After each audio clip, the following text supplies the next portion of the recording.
What up, Space Fam? Golson here from Anime Upper, and I'm back at it again to discuss the latest and craziest developments in the One Piece story. We got plenty to look forward to when it comes to this epic chapter. We got the Straw Hat fights, we got what happened to Robin, we got the Traitor finally revealed, plus we got the biggest, craziest event ever in the history of One Piece, so make sure to stay tuned for this one. If you do enjoy seeing these One Piece reviews and want to keep them coming, channel Pirate King within and smash that like button until you see fireworks. If you haven't made this the video, you join the Nakama by subscribing and hitting that notification bell to turn on all notifications, or you will miss future One Piece videos and updates. And now, without further ado, let's jump into it, spoilers and all. This chapter is called Escape Limit. So right away, we see Sentomaru saying Uncle Kizaru, which reminds me of the very hype fact that we have an admiral on the way soon. Stussy is the one talking to Sentomaru, saying CP0's mission was to eliminate Vegapunk and then wait for Kizaru's arrival. The government actually extra prepared since they see this as an even more serious matter than Ohara. And it makes perfect sense, as Stussy explains, Vegapunk took the forbidden research of Ohara and even continued it. Another reason is that Egghead has combat strength that Ohara didn't, not to mention the Straw Hats being here. Sentomaru tells the inhabitants of Egghead to learn from history about what the Navy could do here and that they don't have time to hesitate. They have to set sail and escape the island before the Navy gets here. We then jump to Frankie, Lilith, and Usopp. Usopp and Lilith are statues since they were turned to stone recently by S-Snake, while Frankie is still in the process of stonification. He says his right side was off guard, but his left side can still move.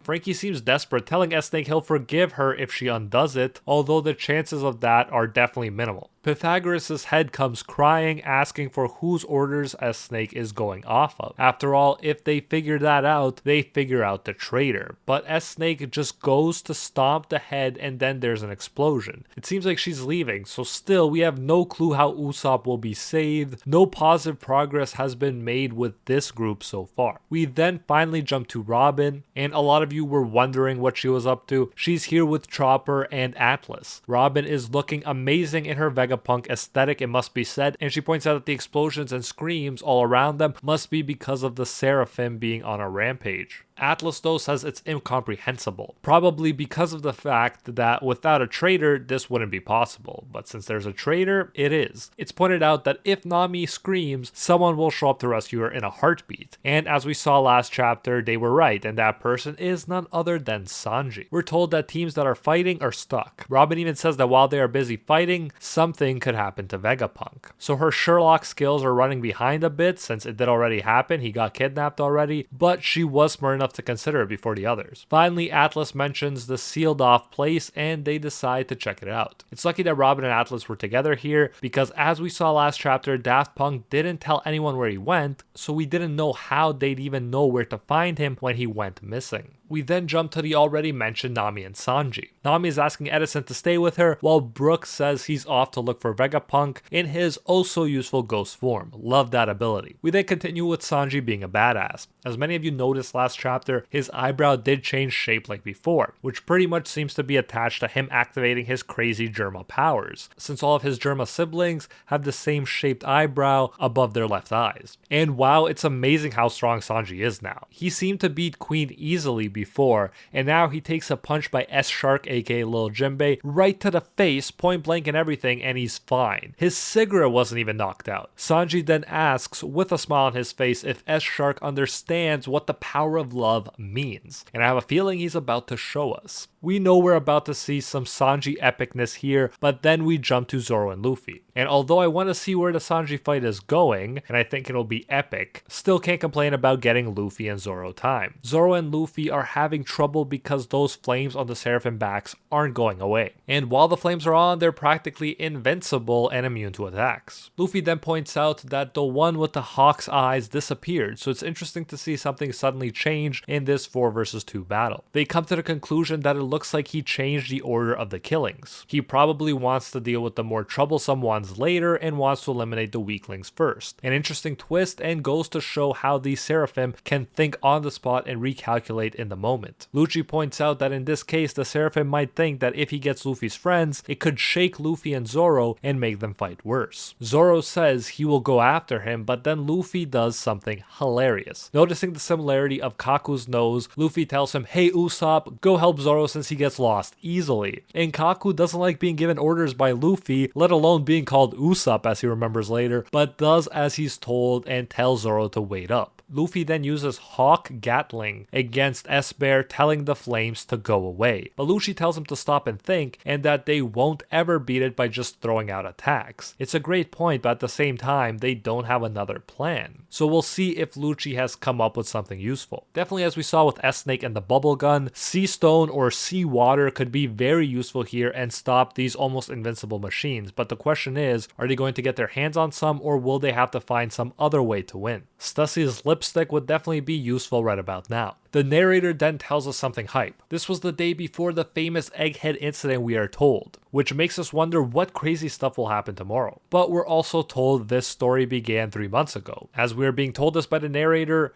we do see a crying Bonnie. We then go to a flashback to Marijoa 3 months ago. A voice says they'd like to discuss something with the higher-ups in the government. The voice says Vegapunk is investigating the contents of the Void Century. Of course, this must be the traitor. After this, CP5 was dispatched with an order to investigate, but no evidence was found. The ship, though, mysteriously disappeared when it left Egghead. CP7 and CP8 followed, and similarly, none returned. Again, the voice calls, wanting to be connected to the higher-ups. Finally, after a conversation with this certain someone and the 5 elders, it became apparent that Vegapunk betrayed the world government. The elders then decided to assassinate Vegapunk, so it was all because of this traitor. Otherwise, things would still be fine for Vegapunk. CP0 then received their mission and they set sail. The 5 elders anticipated retaliation from Vegapunk, and so one of them set sail, namely Saturn, along with Admiral Kizaru as an escort. Crazy stuff. They also got requested reinforcements from various branches of the Navy. We're told war became looming on the horizon. So it seems right now like the war will explode into action tomorrow in a big and famous way. Wow, Oda is doing such a good job of building anticipation and hype right here. It's just a question of how long until we get to tomorrow chapter-wise. We're then told that unexpectedly the ship of Emperor of the Sea, Straw Hat Luffy, showed up. With such an unforeseen development, the government steadily grew uneasy. Saturn even looks panicked, saying not again.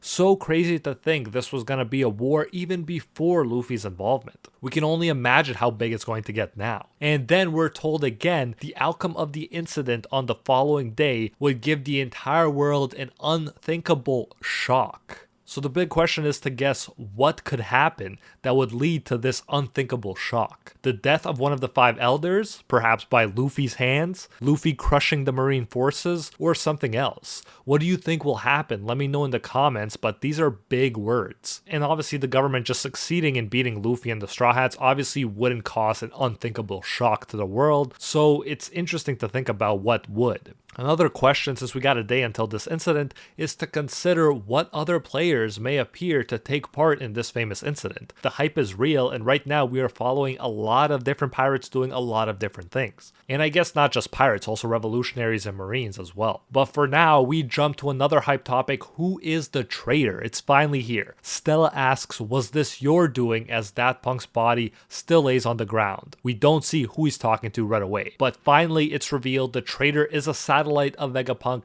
specifically and perhaps not surprisingly, it's Greed, aka York. Of course it would be Vegapunk that could take down Vegapunk. Ironic how splitting himself up, which could be seen as a way to protect himself, ended up backfiring so badly. York then explains why she did it, which is a big question. Why would anyone do it? York explains that she wants to become a celestial dragon. Stella is shocked, saying that York has seen what scummy human beings the celestial dragons are and wonders why she would want to be one. It's almost like he's totally ignoring the fact that she's Greed. She just says though that he sounds like Shaka, aka Daft Punk, and then says, but guess what? He's dead. And then she laughs. She says it's really confusing with so many Vegapunks around and that this world would be better off with only one of them. But of course, York wants to be the only one rather than the original Stella being the only one left. The narrator says her desire has been revealed, and what a crazy chapter that was. It definitely makes sense that Greed would be the one to betray the others and want to be the only one,